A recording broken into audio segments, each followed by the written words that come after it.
Talk about the Federal Reserve. I mean, this is this arcane institution that Tony and I pay probably too much attention to. Would you say, Tony? A little bit, yeah. Yeah. I mean, what they meet again next week. What's going to happen? You know, I think that most of their discussions is going to be centered around will Ron Paul will end up being chairing a committee in Congress that may look to abolish them, and I don't know what's the probability from a political standpoint if that's going to happen or not, but I think they're very concerned about the pushback that they're receiving, and because they've been somewhat ineffectual, and they've been ineffectual because how much more can you lower rates besides paying people to take the money? I mean, you got Bernanke appearing on 60 Minutes. I mean, what's next? Jerry Springer? Yeah. Is he doing, how I won't say low is he going to go to convince us that he's doing the right thing? So he is concerned. You're right. That's a really tough one.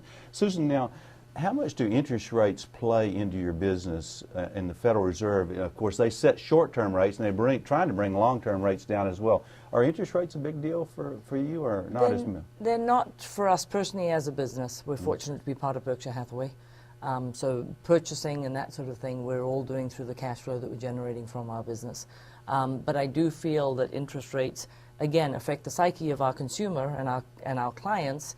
And as those, you know, they have to make the choices as to where they're spending their money. And if they're going to make those choices, the housing market looks very appealing right now. If you've got the money and are able to borrow it, because of the fact that the interest rates are at a ridiculously low rate. Absolutely.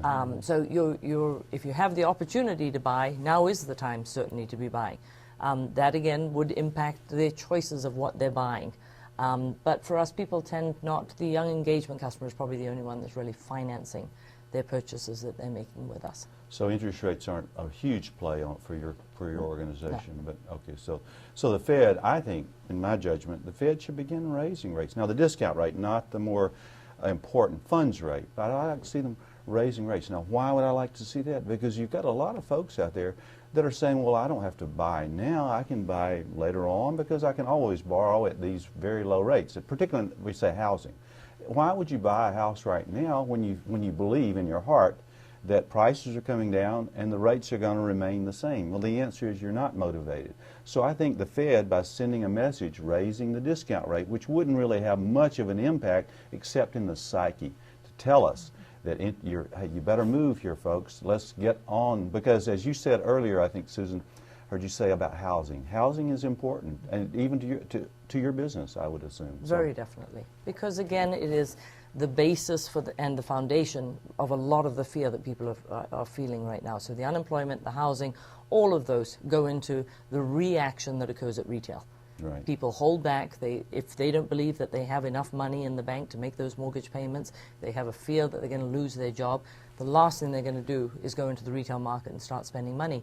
But to get the economy moving, we need people to start spending money again. But on the flip side, that one time it's your anniversary and you say, well, I just didn't have the money. That doesn't hit, you know? Thankfully, that doesn't fly. But people right. will be more creative, and people will buy down a little bit. Oh, yeah. And, so, you know what? And that's understandable, and we certainly understand and appreciate and are grateful for the loyalty of our customer base. But there are, thankfully, and as we've gone through this last couple of years, adding new, very affordable items into our product mix has been a big strategy that we've taken.